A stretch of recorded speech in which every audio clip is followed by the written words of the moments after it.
Você já deve ter ouvido muitas frases que parecem bíblicas, mas quando alguém pede para mostrar o versículo, simplesmente não estão lá.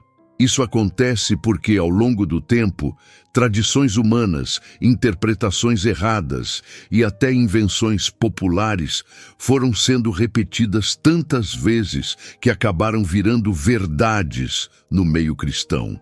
Mas quando olhamos de perto para as Escrituras, percebemos que esses ensinos não estão fundamentados na palavra de Deus. Hoje vamos explorar 10 dos mitos mais famosos que os cristãos acreditam, mas que nunca foram ensinados pela Bíblia. E mais do que apenas corrigir equívocos, vamos entender o porquê eles surgiram, como foram sendo espalhados e o que a Bíblia realmente ensina sobre cada um deles. Mito 1. Quem morre vira anjo. Essa é uma das frases mais comuns em velórios. Quantas vezes alguém já disse: agora ele virou um anjo e está olhando por nós lá do céu. A ideia parece até bonita e traz algum consolo, mas não tem qualquer base bíblica. Em nenhum lugar das Escrituras está escrito que seres humanos se transformam em anjos depois da morte. A Bíblia deixa claro que anjos e homens são categorias completamente distintas de criação. Os anjos foram criados como seres espirituais desde o princípio, chamados de espíritos ministradores. Hebreus 1:14. Enviados por Deus para servir aqueles que hão de herdar a salvação. Eles não são ex-humanos promovidos por bom comportamento. São uma ordem celestial própria. A confusão geralmente nasce de Mateus 22:30, onde Jesus diz que, na ressurreição, seremos como os anjos. Só que, se lermos com atenção, ele não disse que nos transformaremos em anjos. O que ele explicou é que, assim como os anjos, não nos casaremos nem nos daremos em casamento. O foco era na mudança da realidade humana após a ressurreição, e não na perda da nossa identidade como homens e mulheres criados à imagem de Deus. Na verdade, a Bíblia mostra que o destino da humanidade é ainda mais elevado. Paulo chega a dizer em 1 Coríntios 6:3 que haveremos de julgar os anjos. Isso significa que, em Cristo, os remidos terão uma posição gloriosa e única na eternidade, participando do governo do Senhor sobre todas as coisas. Portanto, virar anjo não seria promoção, mas rebaixamento. Deus não nos chamou para nos tornarmos outra categoria de seres, mas para sermos glorificados como filhos adotivos, herdeiros com Cristo. Esse mito, apesar de parecer inofensivo, esconde uma verdade muito maior. O propósito eterno de Deus para nós é infinitamente superior a qualquer ideia romântica de virar anjo. Mito 2. Noé levou apenas um casal de cada animal para a arca. Essa é campeã dos desenhos infantis, das decorações de berçário e até de pregações simplificadas. Quem nunca viu a cena? Uma arca fofa, com uma girafa de um lado, um elefante do outro e um casalzinho de cada espécie olhando para o pôr do sol? Só que a Bíblia nos dá um detalhe que muita gente ignora. Em Gênesis 6:19, está escrito que de cada espécie deveriam entrar na arca um casal, macho e fêmea. Esse é o versículo mais lembrado. Mas no capítulo seguinte, em Gênesis 7:2, Deus especifica: dos animais impuros, sim, apenas um casal. Mas dos animais puros, Noé deveria levar 7 casais. Isso muda completamente a imagem popular. Se pensarmos bem, a arca estava muito mais cheia de animais puros do que costumamos imaginar. E o motivo era simples. Esses animais seriam usados posteriormente como sacrifícios ao Senhor e possivelmente também como alimento, conforme a aliança estabelecida depois do dilúvio. Ou seja, enquanto os animais impuros eram preservados apenas para garantir a continuidade da espécie, os puros eram guardados em maior número porque tinham um papel no relacionamento entre Deus e os homens. Esse detalhe mostra como o Senhor sempre age com planejamento, preparando tudo de antemão.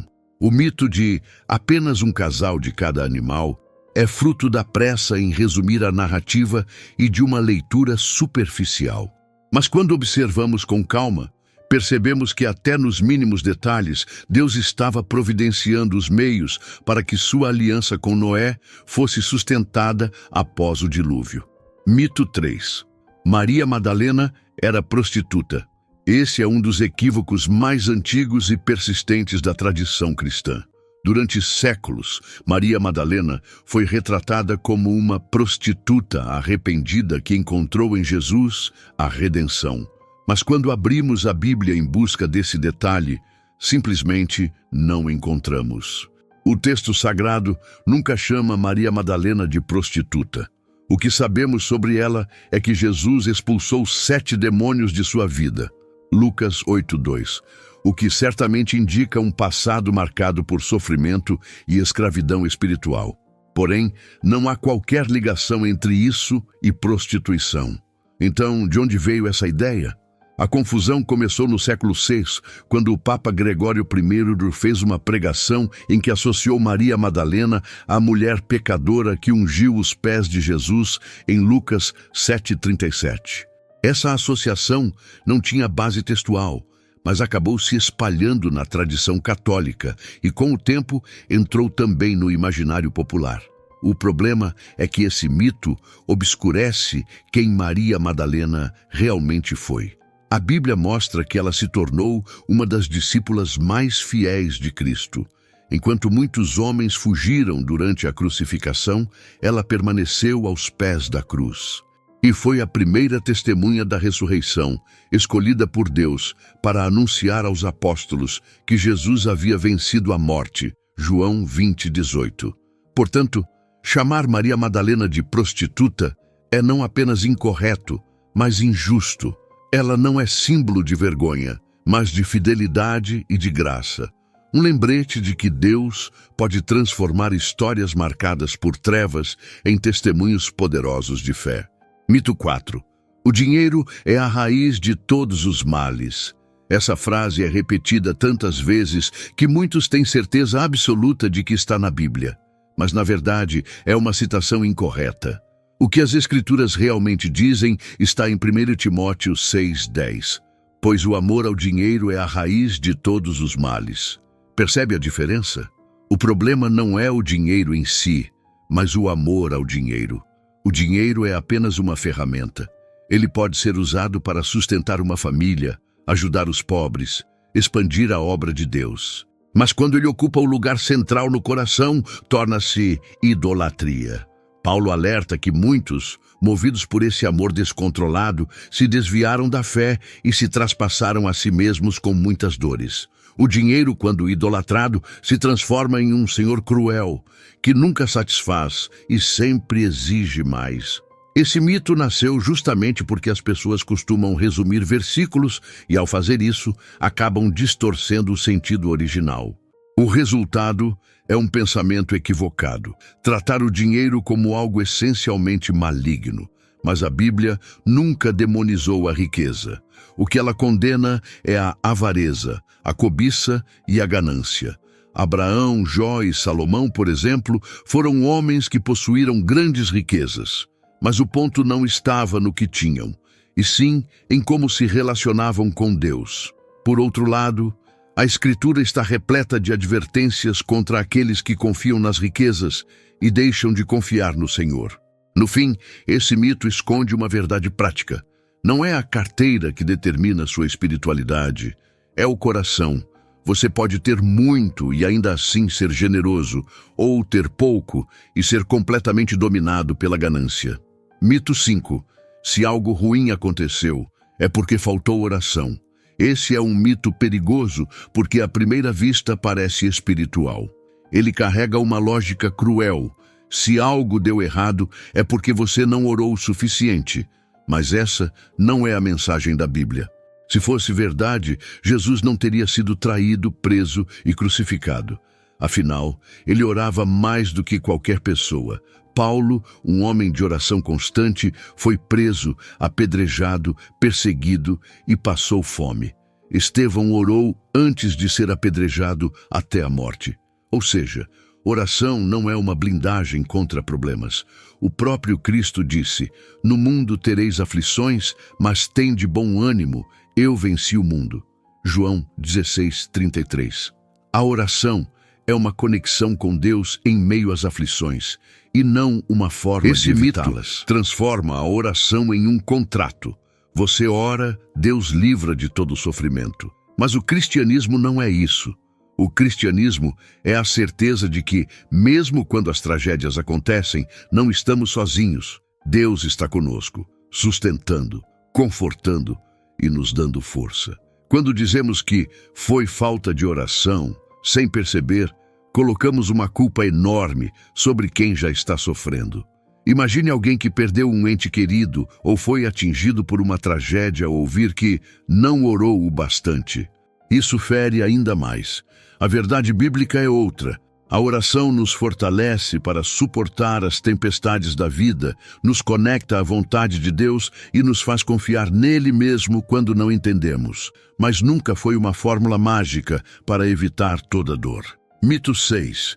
Jesus nunca julgou ninguém. Esse mito nasceu da má interpretação de Mateus 7:1. Não julgueis para que não sejais julgados. Muitos usam esse versículo para afirmar que Jesus não julgava e que, por isso, os cristãos também não podem emitir nenhum julgamento.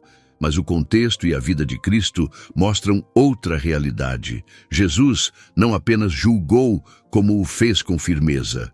Em Mateus 23, ele chama os fariseus de hipócritas, sepulcros caiados e raça de víboras. Isso não é julgamento? Em João 8, ao lidar com a mulher adúltera, ele a perdoa, mas também diz: vai e não peques mais. Ele chama o pecado pelo nome e não passa a mão sobre ele. Além disso, em João 5:22 está escrito: o Pai a ninguém julga, mas confiou todo o julgamento ao Filho. Ou seja, Jesus é o juiz designado pelo próprio Deus. A diferença é que seu julgamento é perfeito, justo, sem hipocrisia ou maldade. Então, quando as Escrituras dizem para não julgar, não estão proibindo toda forma de discernimento. Estão nos advertindo contra o julgamento hipócrita, aquele em que condenamos os outros enquanto vivemos nos mesmos pecados. Jesus nos ensina a julgar com justiça, João 7:24, e não com aparências. Esse mito é perigoso porque cria uma versão romantizada de Cristo, como se ele fosse apenas um mestre de palavras bonitas e nunca confrontasse ninguém. Mas a Bíblia revela um Jesus que é cheio de graça e de verdade. Ele ama e acolhe, mas também confronta e corrige. O verdadeiro Jesus não é o que passa a mão sobre o pecado, mas o que traz perdão e, ao mesmo tempo, chama à transformação.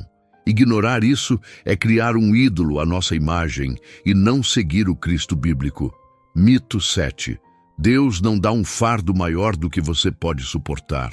Essa frase é repetida em velórios, cultos e até em mensagens de motivação cristã. Mas apesar de soar reconfortante, não é isso que a Bíblia ensina. A origem do mito vem de 1 Coríntios 10:13, onde Paulo diz: Deus é fiel e não permitirá que vocês sejam tentados além do que podem suportar. Note bem, o texto fala de tentação, não de sofrimento. É sobre resistir ao pecado e não sobre enfrentar tragédias ou dores da vida. E quando olhamos para a Bíblia, vemos claramente que homens e mulheres de Deus enfrentaram fardos muito além de sua capacidade humana. Moisés disse: não posso sozinho levar todo este povo. Números 11:14. Davi escreveu: estou esmagado pelo peso do meu pecado. Salmo 38:4. E Paulo confessou em 2 Coríntios 1:8. Fomos esmagados e sobrecarregados acima das nossas forças, a ponto de perdermos a esperança da própria vida. Ou seja, sim, Deus permite situações que nos ultrapassam, mas não é para nos destruir, é para nos levar a depender dele. O problema desse mito é que ele cria uma ilusão, a de que somos fortes o suficiente para aguentar tudo. A verdade é que não somos. O propósito de Deus é nos mostrar que quando somos fracos, é aí que sua força se aperfeiçoa em nós. Portanto, a promessa de Jesus não é de uma vida leve em termos de dificuldades, mas de sua presença em meio a elas. Vinde a mim todos os que estáis cansados e sobrecarregados, e eu vos aliviarei. Mateus 11, 28. O cristianismo não é sobre carregar sozinho, é sobre caminhar com aquele que carrega o fardo junto conosco. Mito 8. Onde 2 ou 3 estiverem reunidos, Deus está ali. Esse é um dos versículos mais citados fora do contexto. Muitos usam Mateus 18, 20 como se Jesus estivesse dizendo que só quando 2 ou 3 pessoas se reúnem é que Deus aparece no meio delas. Isso é um erro de interpretação. O contexto de Mateus 18 não é um culto pequeno ou uma reunião de oração com poucos irmãos. O tema é disciplina na igreja. Jesus estava explicando como lidar com o pecado de um irmão que não quer se arrepender. Primeiro, confronta-se em particular. Depois, leva-se 1 ou 2 testemunhas. E se ainda assim não houver arrependimento, apresenta-se à igreja. É nesse cenário que ele afirma: onde 2 ou 3 estiverem reunidos em meu nome, ali estou no meio deles. Ou seja, Jesus está dizendo que sua presença legitima as decisões justas e amorosas da igreja quando há unidade em torno da verdade. Isso não significa que se você orar sozinho, Deus não está ali. A Bíblia é clara em Hebreus 13:5. Nunca te deixarei, jamais te abandonarei. Davi declarou: se eu subir aos céus, lá estás. Se fizer a minha cama no mais profundo abismo, também lá estás. Salmo 139:8. Portanto, esse mito tira do texto o seu peso real e cria um uso superficial. A verdade é que Jesus está conosco em qualquer lugar, seja em um templo cheio, seja em um quarto silencioso. O versículo de Mateus não trata da presença de Deus em números, mas da seriedade do compromisso da igreja em lidar com o pecado. Mito 9. Satanás mora no inferno e reina lá. Essa é uma das imagens mais populares na cultura ocidental. O diabo sentado em um trono de fogo, com um tridente na mão, governando as almas condenadas. Mas a Bíblia não ensina isso. Em nenhum momento as Escrituras dizem que Satanás está no inferno governando. Pelo contrário, Apocalipse 20:10 deixa claro que o inferno é o destino final do diabo, não sua casa ou seu trono. E o diabo que as enganava foi lançado no lago de fogo e enxofre, onde está a besta e o falso profeta, e de dia e de noite serão atormentados para todo sempre. Atualmente a Bíblia mostra que Satanás atua na terra. Em 1 Pedro 5:8 está escrito: o vosso adversário, o diabo, anda em derredor, bramando como leão, buscando a quem possa tragar. Ele não está sentado em um trono, mas em atividade constante, influenciando sistemas, culturas e pessoas. Paulo o chama de o Deus deste século, 2 Coríntios 4:4, e o príncipe da potestade do ar, Efésios 2:2. Esse mito nasceu mais da tradição medieval e da literatura do que da Bíblia. Obras como a Divina Comédia popularizaram a ideia do diabo como rei do inferno. Mas, biblicamente, o inferno não é um reino para ele governar. É uma prisão eterna para ele sofrer. O perigo desse mito é dar a Satanás um poder que ele não tem. O inimigo não é soberano sobre nada. Ele age com permissão limitada, mas seu destino já está selado. A cruz garantiu sua derrota, e o lago de fogo será sua condenação definitiva. O cristão não deve viver com medo de um diabo todo-poderoso no inferno. Deve viver em vigilância contra suas estratégias na terra, mas com fé e certeza de que maior é aquele que está em vós do que aquele que está no mundo. 1 João 4:4. Mito 10. O fruto proibido era uma maçã. Poucas imagens são tão fortes do imaginário popular quanto a de Adão e Eva no Éden, mordendo uma maçã vermelha e brilhante. Essa cena virou símbolo do pecado. Aparece em pinturas, filmes, desenhos e até nos emojis que usamos hoje. Mas a Bíblia nunca diz que o fruto proibido era uma maçã. Gênesis 3:6 descreve assim: vendo a mulher que a árvore era boa para se comer, agradável aos olhos e desejável para dar entendimento, tomou do seu fruto, comeu e deu também ao marido, e ele comeu com ela. Note que o texto fala simplesmente em fruto. Ele não especifica qual era. De onde, então, surgiu a ideia da maçã? A explicação está na tradução latina da Bíblia, a Vulgata. No latim, a palavra malum significa tanto mal quanto maçã. Esse jogo de palavras acabou se fixando na cultura medieval europeia. A partir daí, a maçã passou a ser associada ao pecado original e, com o tempo, se tornou praticamente universal como símbolo da queda. Mas, biblicamente, não sabemos qual fruto era. Poderia ter sido uma romã, uma figo, uma tâmara, uma uva, ou até mesmo uma fruta que já não existe mais. O ponto nunca foi qual era o fruto, mas o que ele representava: a desobediência ao mandamento de Deus. Esse mito, embora aparentemente inofensivo, é um exemplo perfeito de como tradições humanas podem distorcer a palavra e substituir o foco. O problema não estava no fruto em si, mas no ato de querer ser como Deus, conhecendo o bem e o mal. Foi a escolha de rebelar-se contra a ordem divina que trouxe a queda, não o tipo de fruta colhida. Esses 10 mitos mostram como é fácil deixar que tradições, costumes ou até mesmo equívocos de tradução se transformem em verdades aceitas dentro do cristianismo. E quando isso acontece, corremos o risco de perder o foco no que realmente importa, o que está escrito na palavra de Deus. É por isso que precisamos sempre voltar à Bíblia. Não basta repetir frases prontas.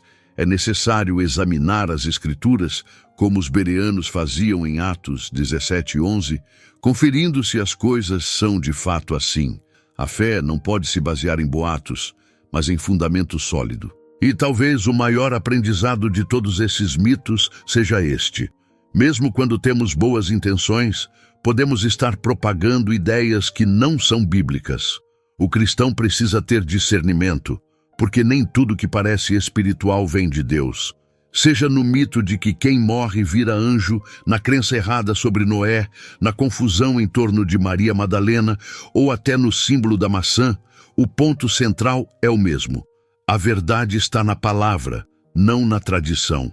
Portanto, se você deseja realmente crescer na fé, o caminho não é acumular frases de efeito, mas aprofundar-se no estudo da Bíblia. É ali que encontramos a verdade que liberta, a orientação para viver e a revelação de quem Deus é. Se esse conteúdo abriu seus olhos e ajudou você a compreender melhor os enganos que circulam, até mesmo dentro das igrejas, eu quero te convidar a se inscrever aqui no canal.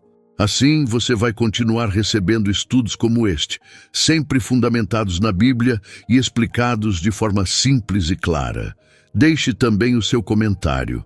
Qual desses mitos você já acreditou ou já ouviu alguém pregar como se fosse verdade bíblica? Vou adorar ler e conversar com você sobre isso. E lembre-se, Jesus disse em João 8:32, conhecereis a verdade, e a verdade vos libertará. Que essa verdade seja sempre a base da sua vida.